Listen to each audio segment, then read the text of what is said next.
You're listening to the Slavic Literature Pod, your shelf help guide to all things Slavic.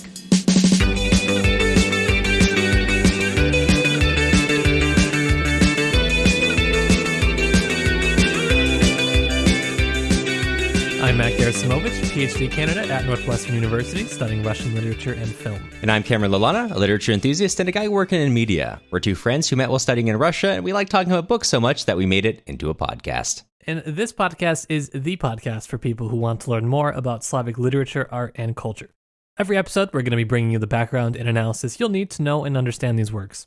If you're interested in supporting us, you can head on over to our website, slaviclitpod.com. All right, Matt, what are we getting into this week? This week, we are covering a short story called The Sulphur Spring by Nadezhda Durova.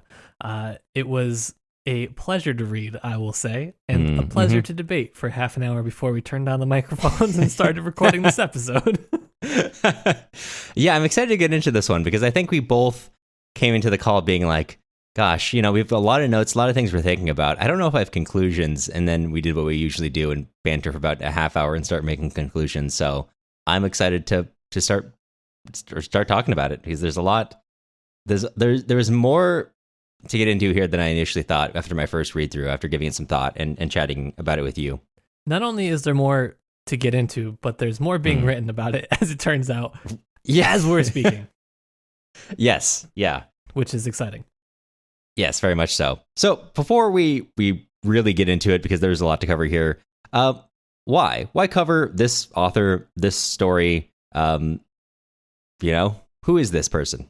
Well, corporate put this episode on the schedule, so we had to cut. This was one that I've been actually looking forward to for a while. This is part of our informal series, I'll say, on us trying to expand what people typically think about in the 19th century in Russian literature, Slavic literature more broadly. And the last episode that in my head I mentally consider it part of the same series.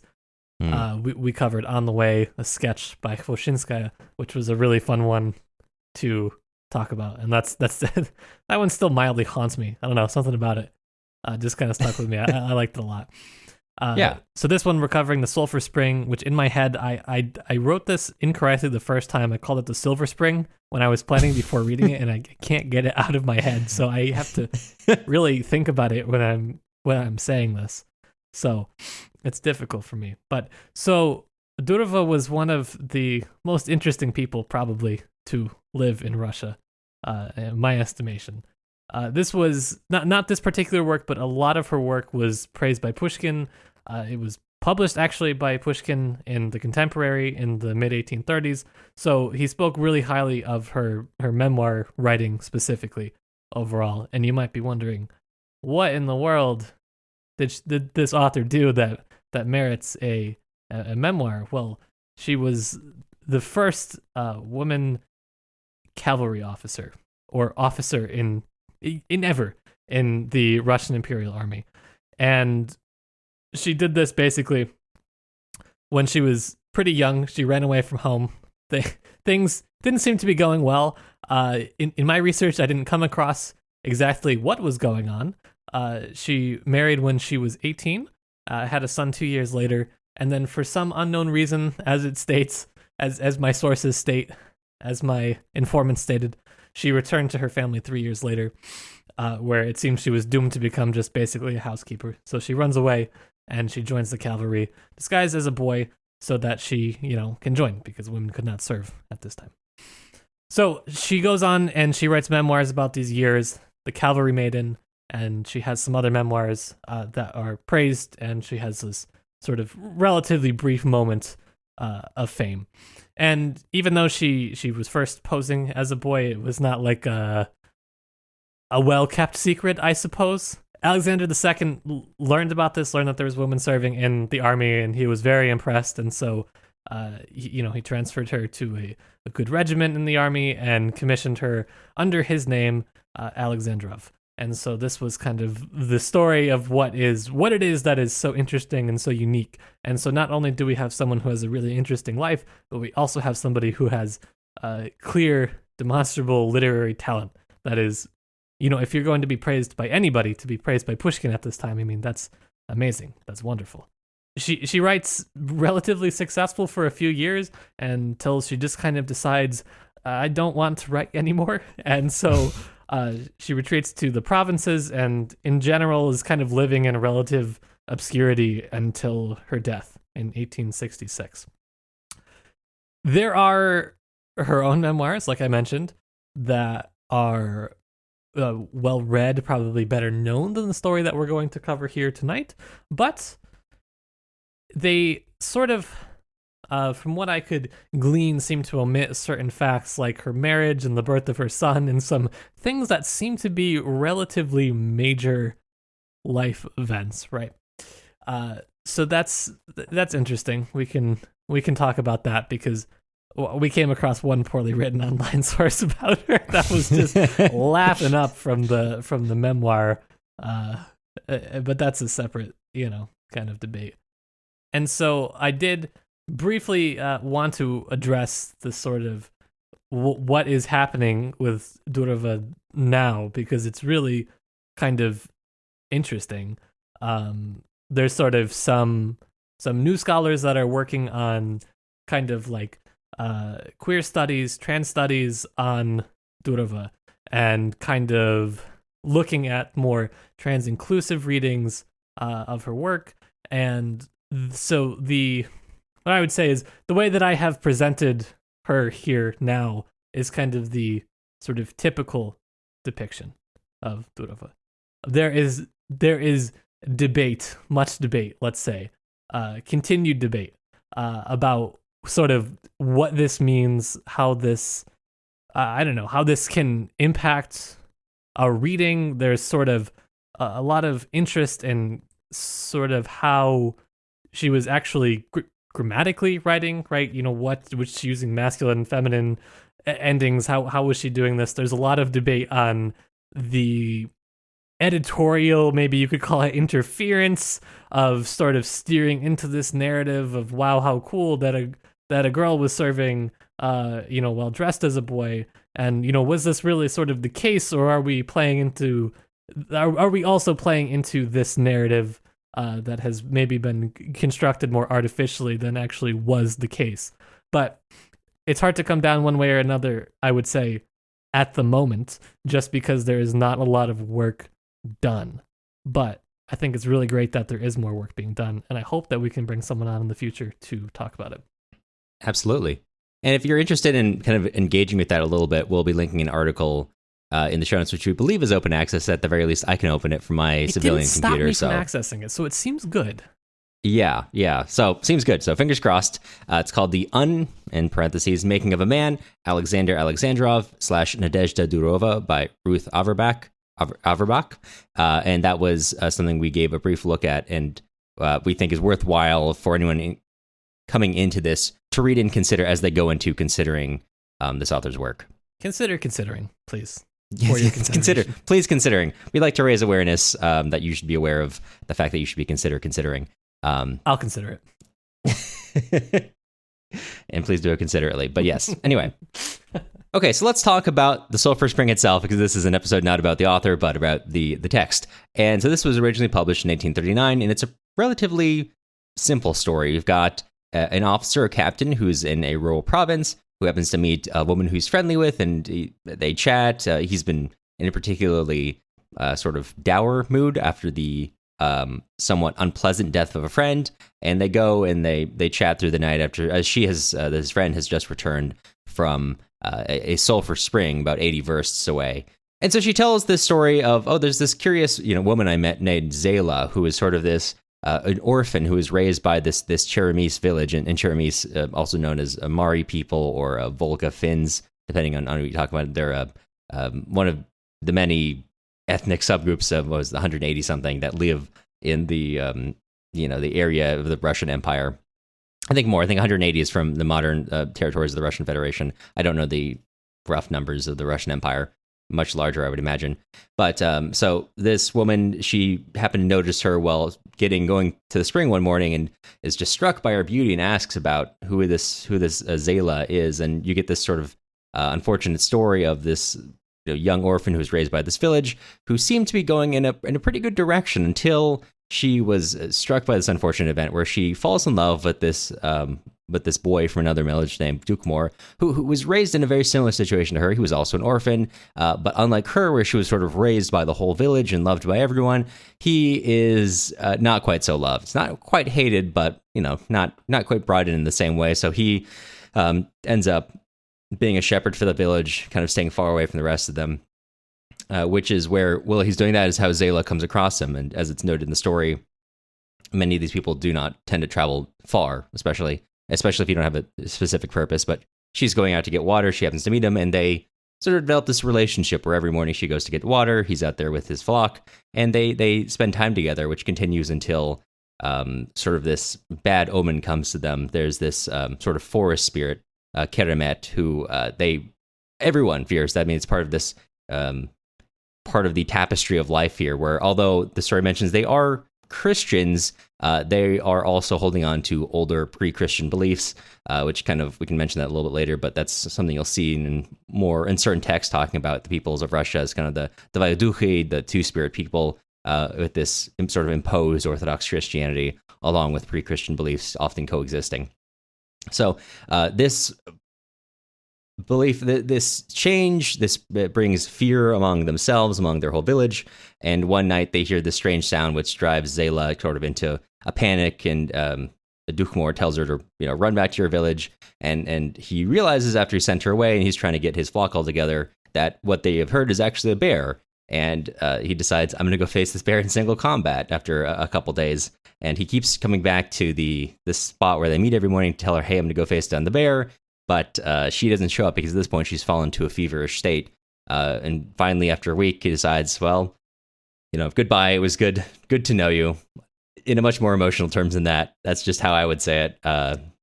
And he sets off to go fight the bear. As you can imagine, it does not go super well for him. Although he does manage to mortally wound the bear, it also kills him. Zayla is struck by this knowledge and runs out into the forest and finds him and stays with his body until other Chermese people come and find them. And from that day forward, she's sort of struck into madness and continues really refusing to engage with anyone in any meaningful way, and really will only go in the morning to go at the water, as she did before going to the river to wash her hair for several hours, believing it's covered in blood, the blood of Dukmor, when she was lying with him that night. And then this tale continues until the two people, I should mention that they're not named in this text, the Russian officer and this woman. And they realize, oh, it's morning. Wow, sorry for taking your whole evening. And they said, no, it's fine. It was a good conversation. And the woman says, yeah, it was sad how it ended, though, with Zayla passing away. She just dies eventually. The captain, sort of a weird mood, leaves the house after, saying, oh, yeah, sorry for staying so long. And that's where we leave it. A relatively simple story. I think I'm underselling it, though. I think the really one thing that draws me in reading this is it's so conversational. And I don't just mean that as the writing itself is conversational. The story itself is being told as a conversation. So you've got a lot of these really interesting asides, arguments that happen. The way that they're engaging are clearly between two characters who are meant to be friends, and you feel that come out in the writing. It's just fantastic to see. Okay, I think this is a good time for a break. We'll be back in just a second. This episode is brought to you by our listeners. You can support independent podcasting by heading to our website, slaviclitpod.com. You'll get access to the notes we use to make this episode, including links to all secondary sources mentioned. If you want to support the show but don't want to spend any of your hard-earned story credits, you can join our email list for free at slaviclitpod.com. Or, if you really want, you can leave us a nice review. Comments, want to appear on our office hours podcasts? Drop us a line. You can reach our voicemail at 209-800-3944.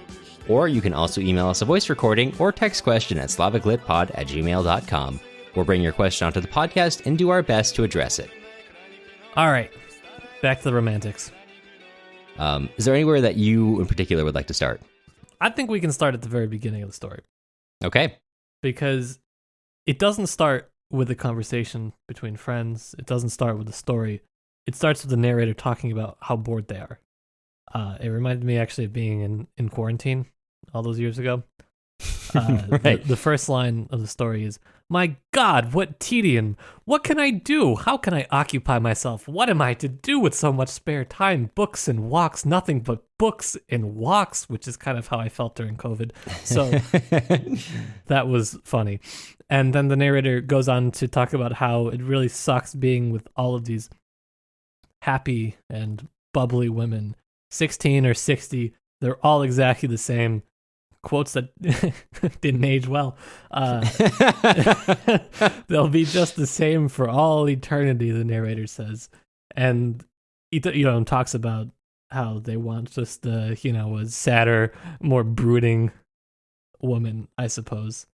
And then it morphs into the story. So the fact that it starts from the sort of external narrator who is, not necessarily... so it says it is the dreams of the young L, which is the name L dash, the sort of anonymous name of the captain of the story. But I think it's interesting to sort of start in this kind of narrative frame. I think it separates the story itself from this intro. It sort of draws into question how Durova might have thought of herself, but it also, that's sort of slippery slope territory, I think, when it comes to literary analysis. You could read too much into it, perhaps, but it is nonetheless interesting. That's where I started, because I forgot that existed when I went back through to read it again, and I was like, oh, I forgot about this whole intro part. I forgot about the I hate women part of this of this story. He's also these thoughts are happening as our young L-captain is standing over, I will reiterate, a grave of a friend of his, Sindarmirsky. So he's standing over this grave. He's thinking about how much he misses this friend who apparently died horribly, and he really just can't get away from how bored he is and how much he just hates seeing women. It's such a good, this to me, I had a really hard time reading this because I couldn't tell how funny it was supposed to be. Yeah, because there's it just feels like the either the narrator or the author, it just felt like someone was winking at me the whole time I was reading this. There's just such a really whimsical, just the text itself is very whimsical. The way everything is described and the way the characters talk to each other is really funny. And also it like almost seems like it has this sort of self-aware part of it where it is drawing really heavily on a lot of these romantic tropes that were super, super common at this time. But it almost seems like it's making fun of them at times. I couldn't really tell if that was the case 100% definitively, but I don't know. That's my inclination, so it could be right. At the very least, I'm probably not 100% wrong, and that's good enough for me. Close enough. We're not the legal case here. We don't need to prove it beyond a shadow of a doubt. Just what am I, a Slavic literature podcast host? Come on. Well, I agree in that, especially in the way that these characters are talking to each other. And this is probably something that has been lost in translation a little bit, but even if I were to read the translation, I suspect maybe some of it also is being so far in the future in reading this, it's kind of difficult to tell the tone. There's one line where our this captain and the woman are talking, and as they're talking about the Sulphur Springs, they find out that this mutual doctor they both know about, Z Dash, is the one who kind of oversees this area. And the captain says, so it's Z Dash we're talking about. I know him. His wife's Polish, a real stunner. And then the woman responds, yes, that's the only thing he's got going for him. His wife's a real beauty. And the captain says, just so. He's the kind of man in which there's nothing bad, but also nothing good. And so on. And then finally the woman says, he does have one remarkable quality. And the captain says, you mean that he's a miser? And the woman says, yes. So when I'm reading that, my inclination is to read that as this kind of jesting conversation, and like, oh yes, that's the only thing he's got going for him. But as I was going past it a second time, I kind of realized you could also read this conversation completely straight. Or it's like, you've got this sort of like young captain, like, his wife's a real stunner. And then this woman he's talking to is a mother of two, is like, yeah, that's the only thing this doctor has going for him, that his wife's a real beauty. And, that's some of the trouble in trying to read this relationship, which does seem kind of, intimate. But also, I just don't have the context to fully read the tone all the time. And that's a difficulty I had going through, similar to you. Less in, I think, overall, like the feeling that you're being winked at, but just trying to figure out this relationship verbally is difficult for me. I think it's I think it's witty. Oh, it's for sure witty. Yeah, I mean, as as a writer, I would definitely agree from the way the narration is said. So I don't know. Maybe the ambiguity there is part of does make it. I don't know. Anyway, it's a strange relationship, I would say, in some ways, just because you get this really intense story that follows as part of this conversation, but you don't really get much about the people that are telling it. Right. Which is a really just fascinating way to kind of go about it. And it's sort of the way that it happens is as if it springs up organically in the conversation. Like, this is not a story about a story.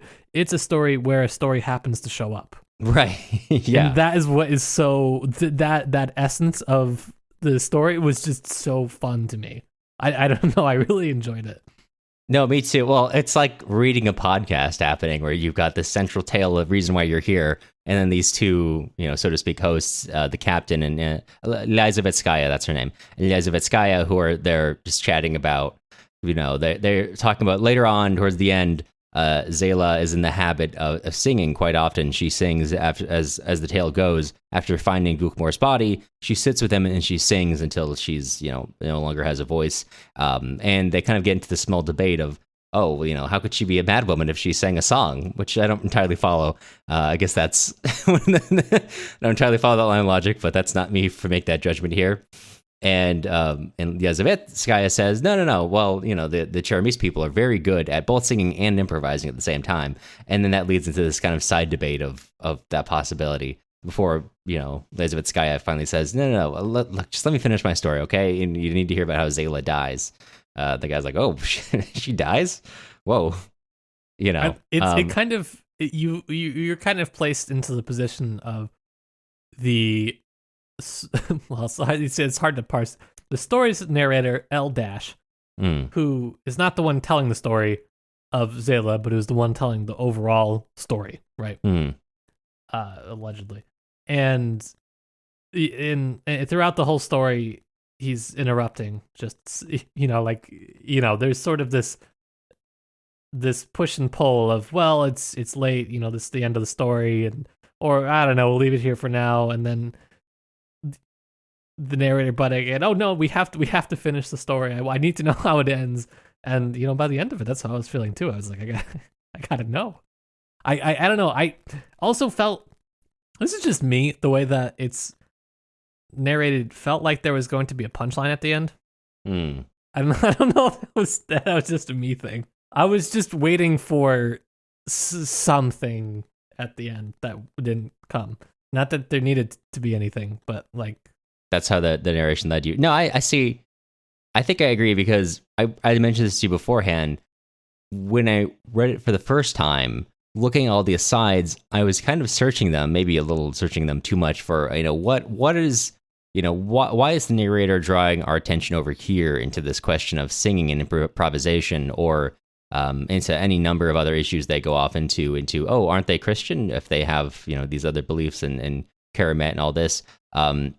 And now that I've gone through more, I'm less specifically focused on those in a way that it felt like, there's a reason I'm being drawn over here. And now I'm trying to take it in as the whole of the format of storytelling, which just naturally involves, two characters who do not have even amounts of knowledge.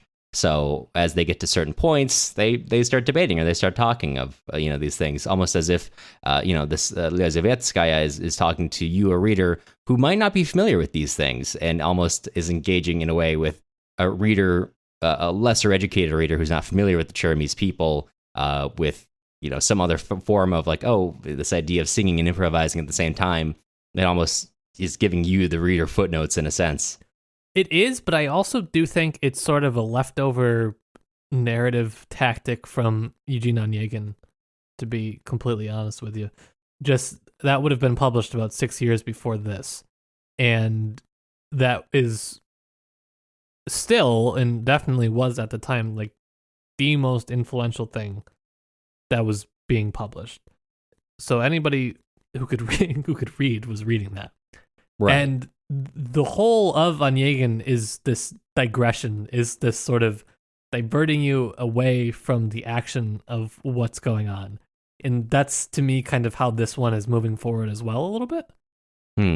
Is it just sort of, there's a lot of breaking in and a lot of asides, and that's what I kind of meant when I said it's sort of a story where the main story just happens to be there. Just you happen to stumble upon it. It's not the main event per se, or I guess it is, but it's not like it's not completely clear that that's what was going to happen, because the story is called the Sulphur Spring, and the main bit of it is not about the Sulphur Spring, really. Kind of, but so I guess that's kind of is what I mean. And I see that relationship quite a lot, and so I don't know. I haven't read all of her other stuff. I would like to. Like I said to you before we started recording, this made me want to read more, and I feel like that I could see why Pushkin liked it. That's what I'm saying. Absolutely. There are a lot of similarities on that level in this particular story. Definitely. I'm really curious that you bring up that Sulphur Spring thing, because I was tracking that. That was like, when I went into this, my question for myself was, why is this called the Sulphur Spring? What is it about this spring?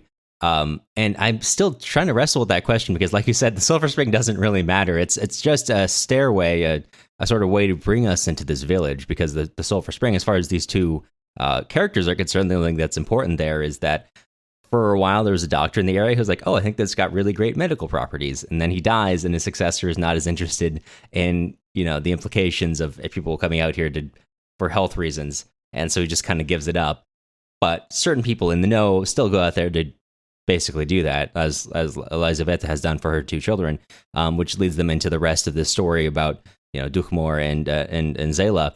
And the Sulphur Spring basically just leaves the narrative at that point. The only other real mention, I think, other than literally the water being there, which is there quite often, is when the first wave of Russian officials go there and tell everyone, hey, good news, this is about to be a great place for commerce. And everyone there is like, I don't know how I feel about that. What about our river and our water? And if it dries up, where will we water our animals and all that?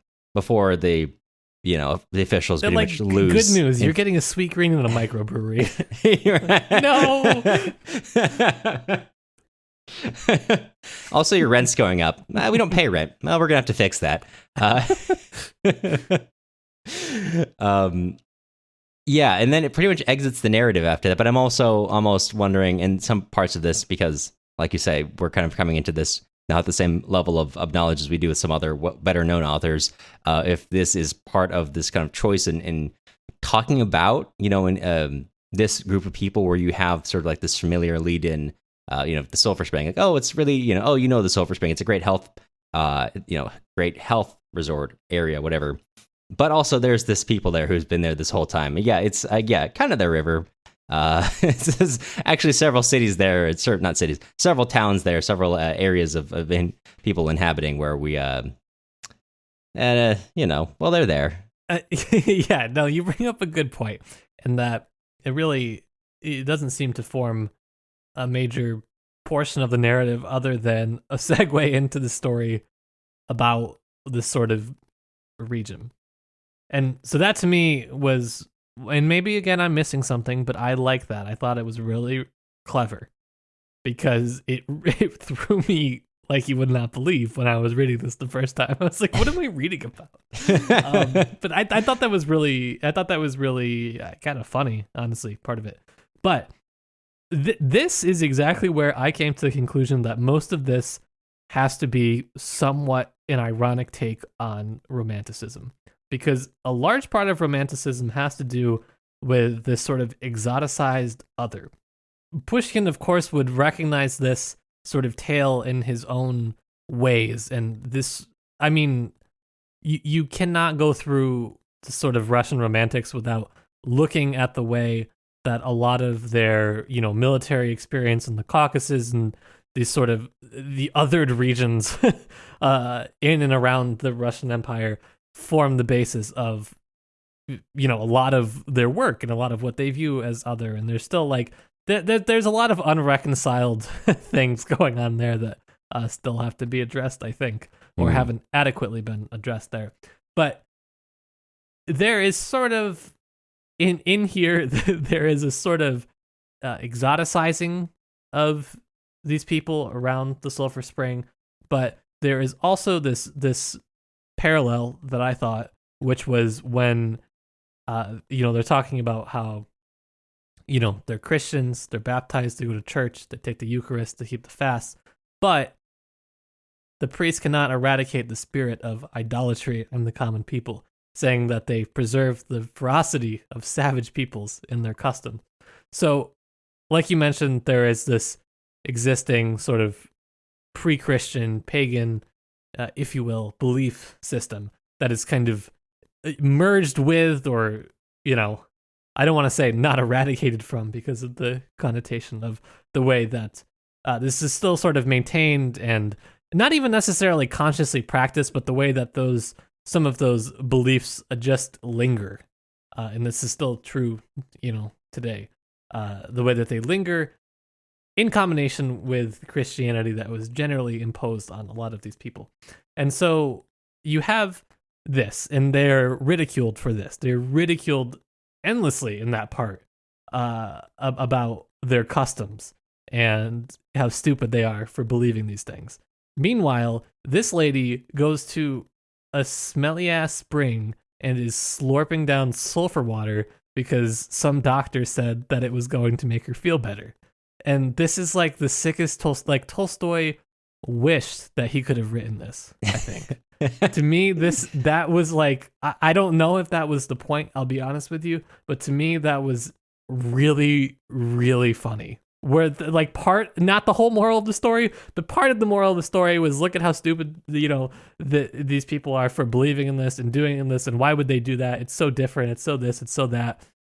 Anyways, I was there forcing my children to drink sulfur water for weeks, and so that to me, it's almost like the punchline. Yeah, to part of it. Yeah, I agree. I think it's hammered home by the fact that you've got sort of like there's this sort of mystical people. They've got all these strange beliefs in this forest spirit, like you say. But then, I'm down there because the doctor said I got to make my children drink the sulfur water. And I think if trying to find the exact passage, but for a while, the Chermese people don't drink from this river because it tastes bad. But I think there's something, let me find the exact line, where eventually they are like, well, I don't think anyone's dying from it, so seems like it's fine. So you have the kids were like, I hate it when we have to go there, and we had to drink the water. Right. Like, why do we have to drink the water? Right. But yeah, so like the Chermese people, like supposedly like the people who are close to very heavy quote savagery, are the ones who have this sort of practical, like, doesn't taste good, but it's water, it's here, that's good enough. Versus people traveling 80, I don't know, a verst isn't 1 to 1 with a mile, but it's not far off. So 80 something miles to go make your children cry and drink sulfur water. Right. Which, so that to me, I don't know 100%. I can't say. Is that the point? It's a point for sure, and it's a funny one. Yeah. And that to me is where I struggled, because there is the internal battle, I thought, between the sort of colonialism debate, you could say, on this. You could argue that on one hand, this story kind of decenters the traditional provincial tale, which is kind of how it sort of starts as just, here's a couple of aristocrats chatting about, going on vacation and their medical treatments and having dinners and whatever it's going to be. And then it takes a turn and is overtaken by this sort of group that's on the more peripheral side of the Russian Empire. And you can see this too, right? The characters there's only one, I think, or two named characters. One of them's dead, like you said. In the first layer of the story, before we get into the retelling part. Yeah, it's just Sendemirsky and Lizaveta. Right, and so you could make this argument persuasively, I think, and you can also make this argument that basically the retelling is kind of a constraining role that these people are really allowed to play, even named or not. They're essentially falling into almost this sort of noble savage sort of archetype, where they're almost it's hard to say. They're almost borderline not individuals. They almost fit, like I said, this archetype, this sort of, I don't know, mythic, this tale of mythic proportions, right? And they hit these certain plot points that is just this sort of peak romantic, you have a duel, you have early lost love, you have all of these things that kind of would fit this really typical, romantic model, but it is set in just this, quote unquote exotic place. And so there's a lot of convincing arguments to be made. That one is more convincing to me, but the thing that draws me back from it, right, is just this, is it being poked fun at? And that's what I can't 100% sort of come down on this. But that's also kind of what I like about it. I think it's a strength of it. I think so too. I mean, that's one of the things that going back through that there's all these, I guess, elements. Like I said, each time I go back through, there's a different set of elements that I pay more attention to. And I don't think it's some sort of like, I don't know, like a crime, like one of those crime novels where basically every piece of evidence leads to somewhere. It all means something. It all ties in some way. I don't, that's not the case here. Each piece is simply part of this life that they're all living.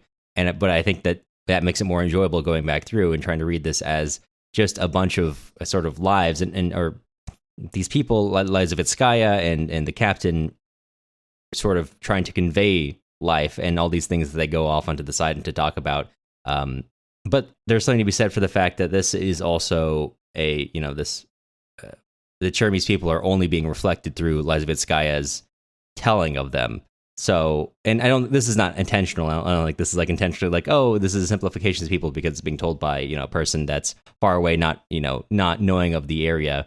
But it does. And like you mentioned, it sits in this weird place where it does seem to decenter, right? Like the core of empire, the core peoples of empire, but these other peoples are still being understood through their own eyes, which is not necessarily a criticism of this. How could you ask, a Russian author to have a completely, so to speak, native understanding of other peoples?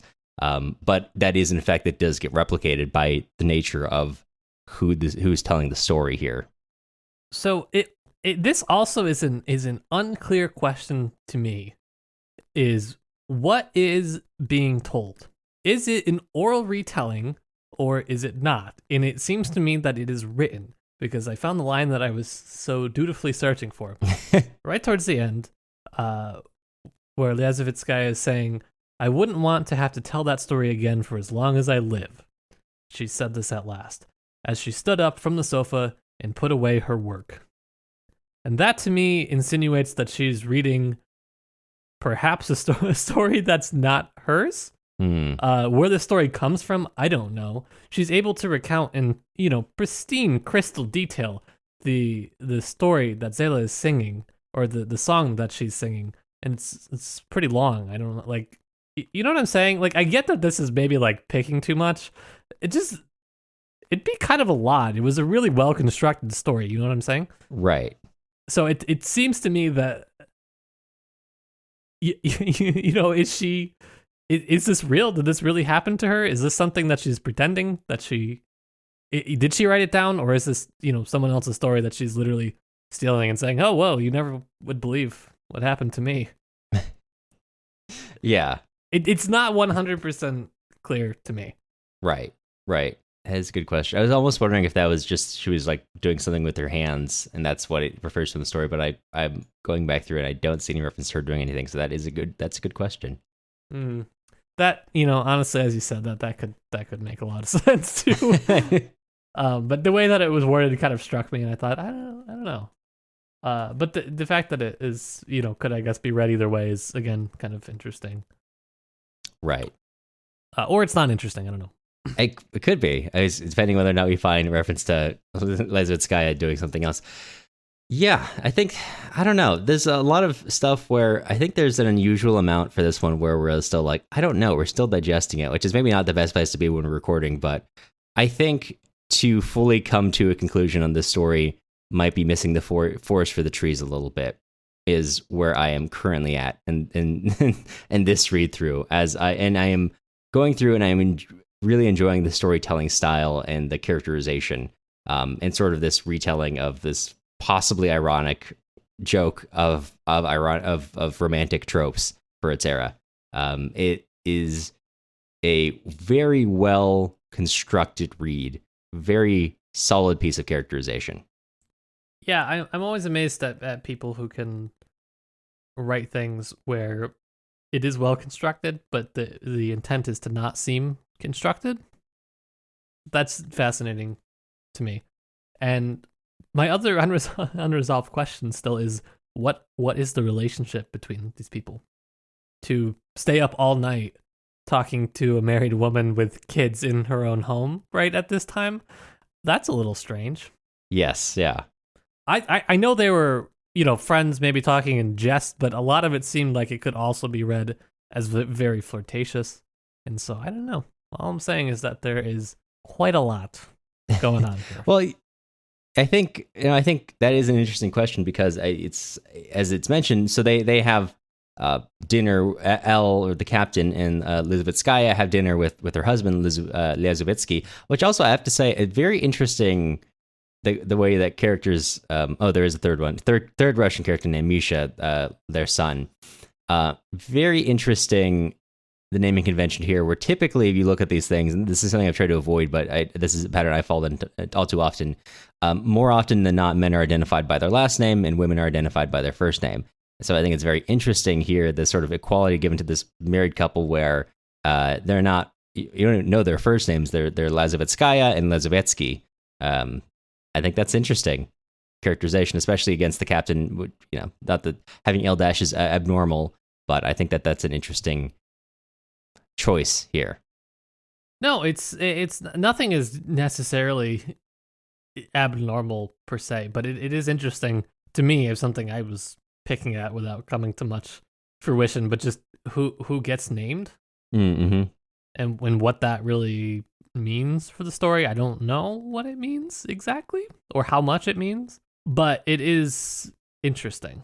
It is interesting. I found what I was talking about, going back to the point where, like, hey, what's their relationship, where it's mentioned so when they're having dinner, Lezvetsky kind of dismissively, like, oh, well, you're 25, so you're basically over the hill. And Lezvetskaya is like, well, you've given away, what is it? Well, she basically tells him, well, we'll see about that, huh? And Elle, the captain here, is just sitting across the table staring at her, and it's like, Lezvetskaya was so sweet and looked at him so kind-heartedly with her dark blue eyes and smiled so angelically.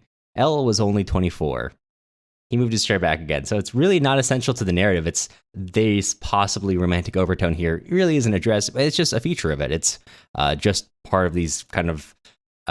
you only get this in the first layer of the story, where it's not being told between themselves, and therefore kind of being more taken in like a more intentional narrative. But I think it's a cool bit of characterization that those are just features of the life, which don't necessarily mean anything, but they don't have to have a meaning for the story, because that's just fleshing out who they are for it. Yeah, I mean, it's not uncommon, or actually quite common, for young cavalry officers to try to seduce and sleep with older married women. That was that was a pretty common occurrence of something that somebody was trying to have happen. And so that sort of fact of life is interesting, again, layered on top of everything. Yeah, definitely. This last bit that I just wanted to mention was that so much of literature at this time, and talking about romanticism, it's all about this sort of love lost. A lot of it revolves around this: people dying in duels early, the sort of just what it means to live where you have simultaneously nothing to do yet feel such loss so intensely, and have nowhere for any of those emotions to go. But it's just interesting that it goes with the secondary story. You don't really get any of it on this first layer. You get like maybe some flirtatious undertones, but that's kind of, this is sort of it. And so it is interesting the way it works, because it sort of transfers that level of romanticism. It almost uses it as a device in the story of the story. You see what I'm saying? Mm-hmm. So you only experience it like secondhand almost. It's a very strange effect. I felt like while reading this. Yeah. I don't know if that makes sense 100%, but this is kind of my ruminations on this. Christopher Nolan of a short story. A very ruminatory piece. Yeah, I love that part at the end where Nadezhda where she takes a quarter and she spins it to see if it stops spinning, and then it cuts right. The story cuts right before you know whether it stops or not. It's crazy. Yeah. I think that's all we had to say about this. I think there's more to say about it. I feel like after we've already read it a couple times each, but I feel like we're going to go back to it, read it a couple more times, then have a conversation about it and be like, we missed this part. There's something that was just looking us right in the face here, because there's just a lot of threads to follow, and it is just, like we said, a well-constructed, enjoyable piece that's super easy. Sometimes you finish a piece for this podcast and it's like, oh, that was good, but I'm glad I'm done. And this one I was like, I want to go back through and read it again. This one still is actively bothering me as I'm finishing up thinking about it. Yeah. So, yeah, if you can track this down, we were reading this out of Russian Women's Shorter Fiction, an anthology, 1835 through 1860, translated by Joe Andrew. So consider taking a look at that, or other locations if you can find them. Definitely worth the read. It was good. It might be a little bit hard to find, but it's good if you can track it down. And if you read anything else by Durova, please let me know if you liked it. Join our Discord and let me know if you liked it. Yes. Yeah. And read the assorted extra reading either in the prep guide if you are a paying listener, or if you are simply listening, check out our show notes for that article we mentioned. Definitely worthwhile engaging with when you're approaching the work. All right, Matt, before we completely wrap up for the day, before we wrap up, go back to reading and then come back and have a second conversation, I have to ask you, what are we tackling in our next episode? Next episode, we are going to be reading and talking with a translator. Very exciting. We're going to be reading Sergei Godlevsky's Ochre and Rust, which was translated recently by Philip Metris, who is a phenomenal translator, a very kind guest. We've already recorded this episode, so I know for a fact he is. And it was a really good conversation that we had, so I really hope that you will listen to that next week. If you're planning on reading along with us, be sure to pick up your copy through our affiliate links on our website, or you can buy it directly from Greenlinden Press. Absolutely. And you should pick it up. It is, I know we're already talking about good literature today. We only talk about good literature in this podcast, I guess. Also well worth the read, really interesting. What is that resounding vote of confidence for your own show, Cameron? I guess, yeah. But it was great to read and great to talk to Philip about it. And as Matt said, fantastic, very nice guest, very informative guest. Every guest we have on here is a good guest, I would say. I don't think we've ever had a bad guest, I think, as reflects in listening, I hope. But Philip was definitely one of the ones where even after we finished recording, it was like hard to get off and get away outside of just chatting. So that was a great conversation. Looking forward to getting that out to all of you. Me too. And if you want to help keep our show independent and you like the content that we are producing, and maybe you want some really exclusive access to our notes containing all of the research that went into this episode and every episode, head on over to our website, slaviclitpod.com. The music used in this episode was Staraya Kino by Peremotka. You can find more of their stuff on Bandcamp or Spotify. The links and spelling are in the show notes. You'll hear from us again soon.